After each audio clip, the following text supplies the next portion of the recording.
नमस्कार, मैं रवीश कुमार। हम जानते हैं आप एग्जिट पोल से बहुत परेशान हैं। आप पिछले एग्जिट पोल के समय भी इसी तरह परेशान थे, किसका सही माने किसका गलत माने। जिस तरह गलत साबित होने में एग्जिट पोल अनुभवी हो चुके हैं, उसी तरह आप भी एग्जिट पोल से परेशान होने में अनुभवी हो गए हैं। एग्जिट पोल ने आपके भीतर तड़प पैदा कर दी है। इसकी सफलता का कारण आप हैं, जो बार बार इसके गलत होने पर भी गले लगाने चले जाते हैं। मीडिया ने आपके भीतर यह जिज्ञासा पैदा कर दी है। आपको भी लगता है कि जागरूक बने रहना है तो एग्जिट पोल को लेकर कुछ तो राय होनी चाहिए। लेकिन क्या आप इस बात से परेशान हैं कि इस साल भारत में 1 जनवरी से लेकर 30 सितंबर के बीच यानी 273 दिनों में से 235 दिन मौसम का प्रकोप दर्ज किया गया है, जिसे एक्सट्रीम वेदर इवेंट कहा जाता है। लू की लहर, शीतलहर, बादल का फटना, अतिवर्षा, बाढ़, साइक्लोन, बिजली गिरने से लेकर भूस्खलन मौसम के प्रकोप में शामिल किए जाते हैं। जुलाई से सितंबर महीने की भारत की जीडीपी के आंकड़े आ गए हैं। इन आंकड़ों में खेती का हाल बुरा दिखता है और इन्हीं मौसमी प्रकोपों के कारण ऐसा हुआ है। जुलाई और सितंबर के महीने में याद कीजिए भारत में क्या हो रहा था। जून मॉनसून के इंतजार में बीत रहा था, लेकिन तभी दिल्ली में ऐसी बारिश हो गई कि लगा कि राजधानी डूब जाएगी। और उसके कुछ दिनों बाद यानी जुलाई में हिमाचल प्रदेश में तबाही आ गई। अतिवर्षा और फ्लैश फ्लड ने हिमाचल को धाराशायी कर दिया। लेकिन इसी जुलाई महीने में पूर्वी और पूर्वोत्तर भारत में भयंकर गर्मी पड़ रही थी। इन दो इलाकों में 122 साल में सबसे अधिक गर्मी रिकॉर्ड की गई। डाउन टू अर्थ ने लिखा है कि इस साल मॉनसून के 122 दिनों में 2500 से अधिक लोग मारे गए। दक्षिण भारत में 122 साल में सबसे गर्म रहने का रिकॉर्ड जून में टूटा। अगस्त में पूर्वोत्तर और पहाड़ी इलाकों में जमकर बारिश हो रही थी, मगर शेष भारत में सूखे की स्थिति पैदा हो गई। सितंबर में मॉनसून सामान्य से 6% कम रहा। जुलाई से सितंबर के बीच भारत की दूसरी तिमाही के आंकड़े जब आए तो इस तबाही का असर खेती के आंकड़ों पर दिख रहा है। भारत की कृषि में पिछले साल सितंबर के 2.5% के विकास दर के मुकाबले इस बार विकास दर मात्र 1.2% रह गया है। 70% आबादी खेती पर निर्भर करती है, मगर मौसम ने किसानों की सारी उम्मीदों पर पानी फेर दिया। ग्रामीण इलाकों में उपभोक्ता वस्तुओं की मांग घट गई। हिंदू बिजनेस लाइन में सुमन चौधरी ने लिखा है कि गांवों में ट्रैक्टर की बिक्री कम हो गई, मनरेगा की मांग बढ़ गई और बुवाई में कमी आई। इसी ग्रामीण भारत की सच्चाई पर पर्दा डालने के लिए या सामना करने के लिए प्रधानमंत्री मोदी को अगले 5 साल के लिए मुफ्त अनाज योजना बढ़ानी पड़ी है। 81 करोड़ लोगों को मुफ्त अनाज दिया जाएगा। 2020 से 2028 तक यानी कुल 8 साल तक देश का एक बड़ा हिस्सा मुफ्त अनाज पर अपना पेट पालेगा। क्या हम देख पा रहे हैं कि जलवायु ने हमारे ग्रामीण इलाकों को कितना बर्बाद कर दिया है? इस तबाही का संबंध जलवायु परिवर्तन से है। साल दर साल हर मौसम में प्राकृतिक आपदा की तबाही का प्रकोप बढ़ता जा रहा है। इस साल के शुरुआती 9 महीनों में ऐसा कोई दिन नहीं जब भारत के किसी हिस्से में प्रकृति का प्रकोप ना दिखा हो। डाउन टू अर्थ ने ऐसे कई अध्ययनों को मिलाकर आपके लिए चीजें सामान्य कर दी हैं और लिखा है कि इस साल के 9 महीनों में 86% दिन भारत के किसी न किसी इलाके में मौसम का भारी प्रकोप दिखा, जिसमें 80,000 से अधिक घर नष्ट हो गए और 2900 से अधिक लोग मारे गए। क्या आप जानते हैं कि सरकार द्वारा जून में मरने वालों और जान माल के नुकसान का आंकड़ा नहीं जारी किया गया? यह भी डाउन टू अर्थ के ताजा अंक में लिखा गया है कि मौसम विभाग 31 मार्च तक जान माल के नुकसान का राज्यवार आंकड़ा दे रहा था। अप्रैल से केवल राष्ट्रीय आंकड़ा देना शुरू करता है और उसके बाद जून में इस तरह के आंकड़े देना बंद कर देता है। डाउन टू अर्थ ने अपने स्तर पर रिकॉर्ड कर छापा है कि जून महीने में मौसमी तबाही के कारण 322 लोग मर गए। यही वो अंक है डाउन टू अर्थ का, जिसका आंकड़ा और ग्राफिक्स आप देख रहे हैं। इस साल के 273 दिनों में से 176 दिन कहीं ना कहीं बिजली गिरी है और लोग मरे हैं। बिजली गिरने और आंधी तूफान से मरने वालों की संख्या 711 है। जनवरी से सितंबर के बीच क्या मीडिया ने बार बार यह आंकड़ा आपको बताया और आप इन आंकड़ों को लेकर परेशान हुए, जैसे एग्जिट पोल के आंकड़ों को लेकर इन दिनों हो रहे हैं। आपको पता है कि 3 दिसंबर को नतीजे आएंगे, बस 2 दिनों की बात है। फिर भी मीडिया ने एग्जिट पोल के जरिए करोड़ों लोगों में भूख पैदा कर दी है। लोगों का ध्यान उन कारणों पर नहीं है जिनके चलते वे मर रहे हैं, उनके घर तबाह हो रहे हैं।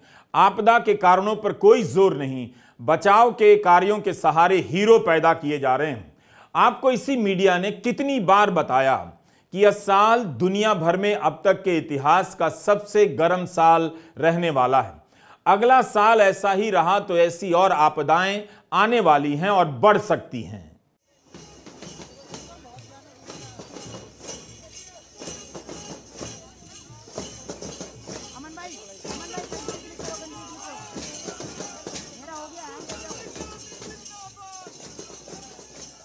उत्तराखंड के मुख्यमंत्री रोड शो कर रहे हैं सरकारी कार्यक्रमों को जनता तक पहुंचाने के लिए। मजदूरों के बाहर आते ही स्टेट फिर से अपनी धुन में आ गया। आपको लगा होगा कि सारी खबरें अब समाप्त हो गईं। आज ही टाइम्स ऑफ इंडिया के 2 रिपोर्टर गौरव तलवार और अरविंद चौहान ने रिपोर्ट फाइल की है कि सिलक्यारा का टनल पिछले 5 साल में 20 बार धंस चुका है। इसमें NHIDCL के निदेशक ने ही संवाददाता को बताया है कि माइनर से लेकर मीडियम स्केल तक टनल धंसे हैं। इसके बाद भी यह हाल रहा। अमर उजाला ने खबर छापी है कि रिपोर्ट में लिखा गया कि चट्टान मजबूत हैं मगर मिट्टी यहां की भरभरा गई। हम सभी आपदा को आते हुए देख रहे थे मगर किसी ने कुछ नहीं किया। इसी राज्य में 2016 से ग्लेशियर दरक रहे थे, किसी को पता नहीं चला। 2021 में उसी के टूटने से बाढ़ आ गई, चमोली में तबाही मची, मगर आपको ये नहीं दिखाया जाता है। मुख्यमंत्री का रोड शो दिखाया जाता है, आपको यही सब दिखे। इसलिए अब हर सरकार इस तरह के इवेंट का आयोजन करने लगी है। जवाबदेही के सवाल झमाझम कार्यक्रमों में गायब कर दिए जा रहे हैं।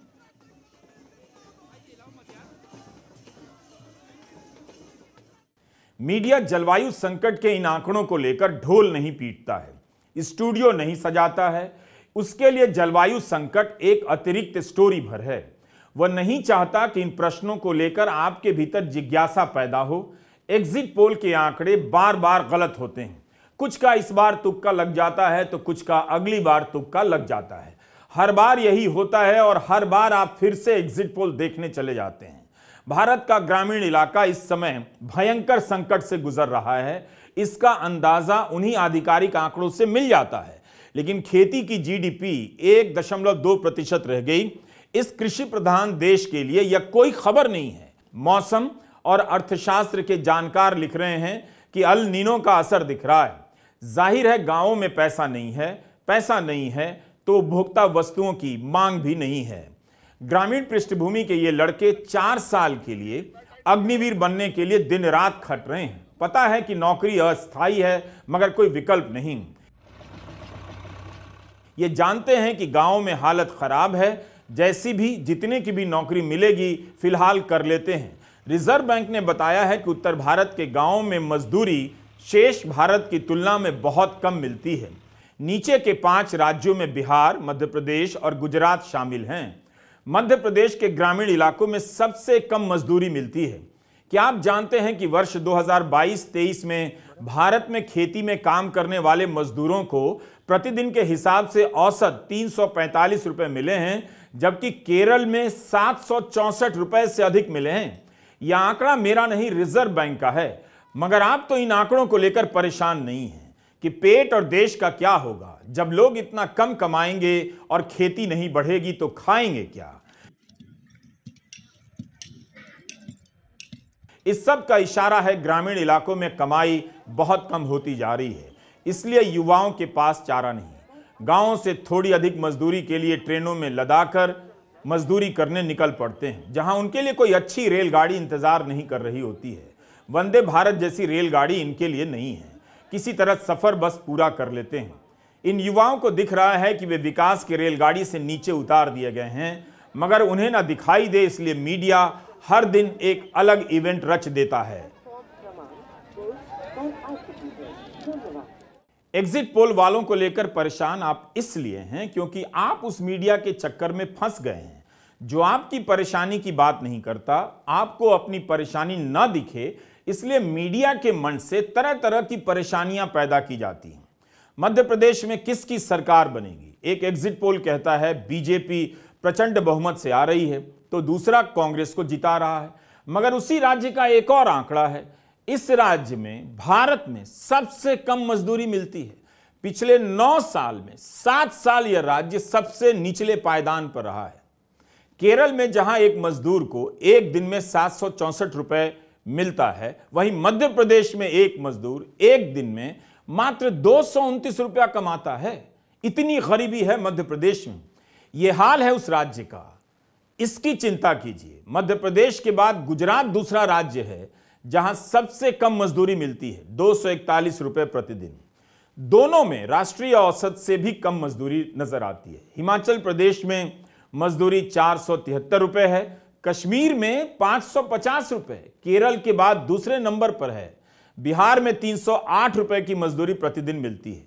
इतनी कम कमाई वाले देश की हालत भीतर से खोखली नहीं है। आप बता दीजिए क्या है? अगर यह हाल नहीं होता तो 81 करोड़ लोगों को 5 साल के लिए मुफ्त अनाज दिया जाता। जो कमा रहा है वह भी खरीद कर खाने की हालत में नहीं है। ऐसी हालत है इस देश की, और ढिंढोरा पीटा जा रहा है कि जीडीपी 7.6% हो गई तो आप ताली बजाइए। मगर किसके लिए ताली बजाइए? एक पूरा ग्रामीण भारत आर्थिक तौर पे कमजोर हो गया है, वो भूखा है, कमा नहीं पा रहा है, पेट नहीं भर पा रहा है, और उसे जीडीपी के इन आंकड़ों से बाहर कर दिया जाता है, उसके गुणगान से। अच्छी बात है कि जीडीपी बढ़े, लेकिन इससे उस भारत को लाभ क्यों नहीं मिल रहा जो बीच से लेकर निचले पायदान पर है? अलग अलग अखबारों में चिंता और सवाल बीच की महीन पंक्तियों में दर्ज किए गए हैं। इतनी तिमाहियों से मैन्युफैक्चरिंग में गिरावट आ रही थी, इस बार वृद्धि हुई है। इसकी वजह से ही जीडीपी के आंकड़े बेहतर हुए। बस इस एक आंकड़े की चारों तरफ धूम है, कोई डिटेल नहीं कि इस सेक्टर में हुआ क्या लोगों को फिर से काम मिलने लगा है, या वृद्धि भी इस वजह से है कि मैन्युफैक्चरिंग पिछले साल इतना नीचे गिर गया था यह सेक्टर कि वहां से ऊपर आया है। लो बेस के कारण इस सेक्टर में हाई ग्रोथ दिख रहा है। ट्रेड, होटल, परिवहन, कम्युनिकेशन, ब्रॉडकास्टिंग में गिरावट है। इसके कारण सर्विस सेक्टर का ग्रोथ रेट कम हुआ है। कहीं भी यह नहीं बताया जाता कि इस सेक्टर में ग्रोथ रेट कम होने के कारण कितने लोगों का रोजगार गया है या मिला है, या सैलरियां नहीं बढ़ी हैं। इसी महीने के बिजनेस स्टैंडर्ड में सचिन पी ममपट्टा की खबर है कि कोविड के दौरान मैन्युफैक्चरिंग सेक्टर के टैक्स भरने वाले 40,000 से अधिक निर्माता रिकॉर्ड से गायब हो गए। हिंदू बिजनेस लाइन ने लिखा है कि चिंता की बात है कि निजी उपभोग में गिरावट है, यानी आम लोग कम खरीद रहे हैं, कम खपत कर रहे हैं। प्राइवेट कंजम्पशन अप्रैल से जून के बीच 6% था, जुलाई से सितंबर के बीच घटकर 3.1% पर आ गया। 50% की गिरावट है। सरकार खर्च कर रही है और खपत कर रही है। इन दोनों मामलों के हिसाब से देखें तो सरकार ही इस वक्त सबसे बड़ी उपभोक्ता है और विक्रेता है। मीडिया तय कर देता है कि आप आज दिन भर किस आंकड़े की बात करेंगे, और केवल आंकड़ों की बात करेंगे। मैन्युफैक्चरिंग सेक्टर की सही तस्वीर आपको कहीं नजर नहीं आएगी। खेती पर बात नहीं होगी, केवल 7.6% की माला जपी जाएगी। दुबई में जलवायु संकट को लेकर बड़ा सम्मेलन हो रहा है। यहां इस बात की समीक्षा की जाएगी कि पिछले 3 दशकों में जिन बातों को लेकर फैसले हुए, दरअसल लागू कितने हुए।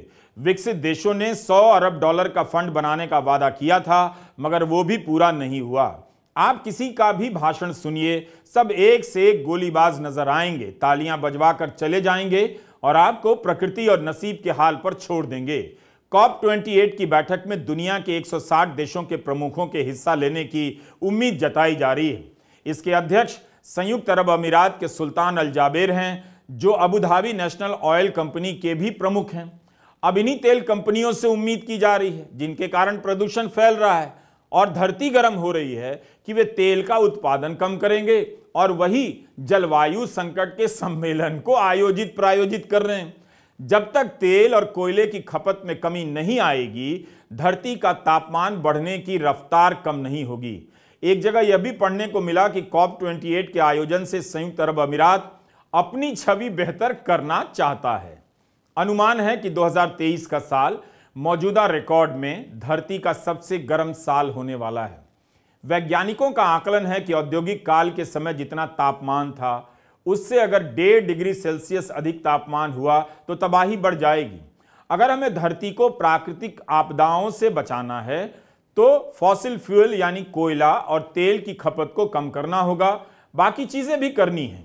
रिपोर्ट आई है कि 2023 में अक्टूबर तक साल के 1/3 दिनों के दौरान तापमान औद्योगिकरण से पहले के औसत तापमान से 1.5 डिग्री सेल्सियस अधिक हो गया। यही समझने की बात है। मीडिया का इस्तेमाल किस काम में हो रहा है यह देखना चाहिए।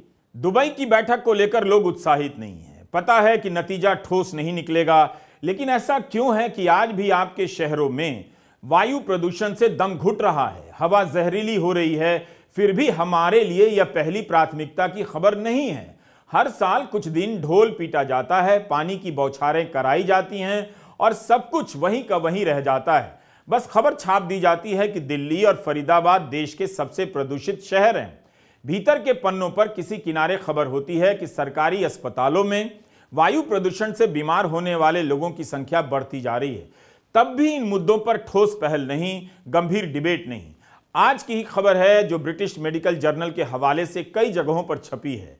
एक मॉडल से आकलन किया गया है कि भारत में हर साल वायु प्रदूषण के कारण 21 लाख से अधिक लोग मारे जाते हैं। मुख्य कारणों में हृदय रोग, स्ट्रोक, फेफड़े की बीमारी और मधुमेह शामिल है। दुनिया भर में इस कारण हर साल 50 लाख लोग मारे जाते हैं। लिखा है कि पेट्रोल, कोयले के इस्तेमाल को कम करने से इन मौतों को कम किया जा सकता है। कि आपने टीवी डिबेट में इसकी चर्चा देखी?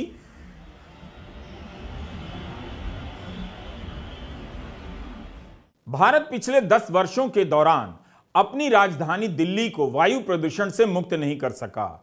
दिल्ली के आसपास के शहरों की हवा भी जहरीली हो चुकी है, लेकिन उपदेश देने में कहीं कोई कमी नहीं है। भारत की आलोचना इस बात की हो रही है कि वह कोयला के उत्पादन और कोयले से बिजली के उत्पादन पर बहुत जोर दे रहा है, बढ़ा रहा है। भारत में 70% बिजली कोयले से बनती है। जब तक इसमें कमी नहीं होगी, दुनिया के किसी न किसी कोने में धरती का गर्म रहना जारी रहेगा और आपदाएं आती रहेंगी। हर देश कहता है कि पहले आप, बाद में हम। आपने तबाह किया है तो आप फंड दीजिए और हम जो अभी तक बचा हुआ है उसे अपनी मर्जी से तबाह करते रहेंगे। आपको याद होगा कि मार्च अप्रैल महीने के अपने वीडियो में हमने प्रचंड लू के प्रकोप के बारे में दिखाया था। इस साल के 273 दिनों में से 49 दिन भयंकर लू चली है। 200 से अधिक लोग लू लगने से मरे हैं, डाउन टू अर्थ ने अपने आंकड़े में बताया है। मार्च महीने में ही प्रधानमंत्री ने सभी राज्यों से कहा था कि लू की तैयारी कर लें। यानी अब सभी को पता है कि आपदा आ रही है, अल नीनो का असर देखने को मिलेगा ही, फिर भी जलवायु संकट के समाधान को लेकर गंभीरता नहीं। क्या आप भूल गए कि जुलाई में रिटेल महंगाई काफी बढ़ गई थी? टमाटर के दाम आसमान छू रहे थे। अनाज, दालें और मसालों के दाम अभी तक बढ़े हुए हैं, जिससे ग्रामीण इलाकों में आमदनी और खरीद करने की क्षमता दोनों पर असर पड़ा है। इन सबके पीछे अल नीनो भी एक बड़ा कारण बताया जा रहा है, जिसके कारण इस साल बुवाई और उपज पर बुरा असर पड़ा है। अनाज उत्पादन में 4.52% की कमी देखी जा सकती है। 2024 में भी अल नीनो के जारी रहने के आसार हैं। 55% चांस है कि यह और भी ताकतवर हो जाएगा। इसी कारण आशंका जताई जा रही है कि 2024 के शुरुआती महीने बहुत गर्म रह सकते हैं, जैसे इस साल अक्टूबर और नवंबर गर्म रहे। इससे गेहूं की फसल पर भी बहुत बुरा असर पड़ सकता है। हम लगातार गोल पोस्ट बदल रहे हैं। जैसे आप किसी से पूछेंगे कि आपका जीवन इन 10 वर्षों में कितना बदला, तो उससे जवाब देते ना बनेगा। हर तर्क हारते जाएगा और अंत में धर्म पर आ जाएगा। आप कहीं भी जाइए, इससे आपदा के आने के रास्ते में कोई रुकावट नहीं आएगी। कहां जाएंगे? अब तो अंटार्कटिका भी इससे नहीं बचा। जब तक आप जलवायु के संकट को धरती के संकट के रूप में नहीं देखेंगे, आप जगह बदलकर इससे नहीं बच सकते। समुद्र में प्रदूषण से लेकर उसके बढ़ते जलस्तर और पिघलती बर्फ, हम पर हर घटना का असर होता जा रहा है। और आप हैं कि एग्जिट पोल को लेकर फालतू की बहस में उलझे हैं। समुद्र का तापमान बढ़ता है तो कोरल रीफ खत्म होने लगते हैं। वहां रहने वाली मछलियां मर जाती हैं तो उनको खाने वाली मछलियां मरने लगती हैं। वहां उगने वाली घास को खाने वाले जीवों के खाने का स्रोत खत्म हो जाता है। पानी का तापमान थोड़ा भी बदलता है तो कुछ कछुए जैसे जानवर के प्रजनन में फर्क पड़ जाता है। अपने बच्चों को नहीं, पहले खुद को यह सब बताइए। जो प्रौढ़ हैं, वयस्क हैं, उन्हें जानने की जरूरत है, क्योंकि आपकी जागरूकता और पहल से ही कुछ हो सकता है। मैं जानता हूं कि आज आपको देखने में बहुत तकलीफ हो रही है। मैं चाहता तो 100 आंकड़े आपके स्क्रीन पर फैला देता, 86 लिख देता, छत्तीसगढ़ में 150 लिख देता, मध्य प्रदेश में 150 लिख देता, राजस्थान में 110 लिख देता। इन सब को फैलाकर आपको उलझा देता कि कौन कहां जीतने वाला है। इसी तकलीफ से हर दर्शक को गुजरना है और देखने और जानने की आदत बदलनी है। यह काम इतना आसान नहीं है। आपको ठहरकर धीरज के साथ दम फुलाकर लंबे वीडियो देखने ही पड़ेंगे। आपको जानना चाहिए कि COP28 से एक हफ्ता पहले संयुक्त राष्ट्र के महासचिव अंटार्कटिका में क्यों गए। यह बताने के लिए गए कि अंटार्कटिका में तो कोई नहीं रहता, लेकिन वहां जो भी होता है उसका असर आप पर पड़ता है, पूरी दुनिया पर पड़ता है। लोग इतनी मेहनत कर रहे हैं जनता को जागरूक करने के लिए, अंटार्कटिका तक पहुंच जा रहे हैं, और आप हैं कि एग्जिट पोल की बहस में उलझे हैं। आप हर दिन हारते जा रहे हैं। कोयला, पेट्रोल, डीजल की खपत से आपकी धरती गर्म हो रही है और अराजकता फैल रही है। अंटार्कटिका में इस समय समुद्री बर्फ का स्तर अब तक के सबसे निचले स्तर पर है। साल के इस समय जितना होना चाहिए उससे 15 लाख स्क्वायर किलोमीटर कम है। इतना क्षेत्रफल पुर्तगाल, स्पेन, फ्रांस, जर्मनी का मिलाकर है। इसी तरह दक्षिणी ध्रुव पर ग्रीनलैंड में भी बर्फ तेजी से पिघल रही है। हम सभी ने मिलकर इतनी बर्फ पिघला दी है कि जहां बर्फ की परतें शांत सोई पड़ी रहती थी, वो अब करवटें बदलने लगी हैं। आपके इलाके में प्रलय की तरंगे पैदा कर रही हैं। वहीं से संयुक्त राष्ट्र के महासचिव ने कहा है कि महासागरों में बर्फ और ग्लेशियर रिकॉर्ड स्तर पर पिघल रहे हैं, जिससे समंदर का स्तर बढ़ता जा रहा है। अगर ये जारी रहा तो आप अपनी आंखों के सामने किसी शहर को समंदर में समाता हुआ देखेंगे। कई रिपोर्ट आ गई है, अगले 50 से 70 साल के भीतर समंदर के किनारे बसे हमारे ही महानगर कोलकाता, मुंबई, चेन्नई पर खतरा मंडरा सकता है। यह सोमालिया है। साल की शुरुआत में यहां भयंकर सूखा पड़ रहा था और अब भयंकर बाढ़ है। 10 लाख लोग बाढ़ के कारण विस्थापित हो चुके हैं। 100 से अधिक लोग मारे जा चुके हैं। अक्टूबर महीने से यह बाढ़ का प्रकोप झेल रहा है। संयुक्त राष्ट्र ने कहा है कि ऐसी बाढ़ 100 साल में एक बार आती है। लीबिया में डैम के टूटने से कितनी बड़ी तबाही आई, हजारों लोग मारे गए और कई हजार अभी तक लापता हैं। होता यह है कि समस्या को स्कूलों के हवाले कर दिया गया है।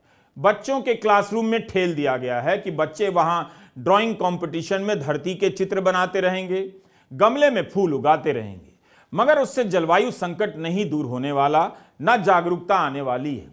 आपको तय करना है कि आप कब तक एग्जिट पोल के नाम पर मूर्ख बनाए जाते रहेंगे। एक एग्जिट पोल एक राज्य में बीजेपी को जिताता है, दूसरे राज्य में किसी और को। हालत यह है कि अखबारों ने भी एग्जिट पोल को पहली खबर बनाई है। दुनिया में जलवायु संकट से तबाही आई हुई है, उसे लेकर दुबई में सम्मेलन हो रहा है। गोदी चैनलों पर आपने कितनी चर्चाएं और ग्राफिक्स देखी हैं। कैंसर के इलाज का भी एक प्रोटोकॉल होता है, तो एग्जिट पोल का क्यों नहीं प्रोटोकॉल हो सकता है? इतना अंतर क्यों होता है?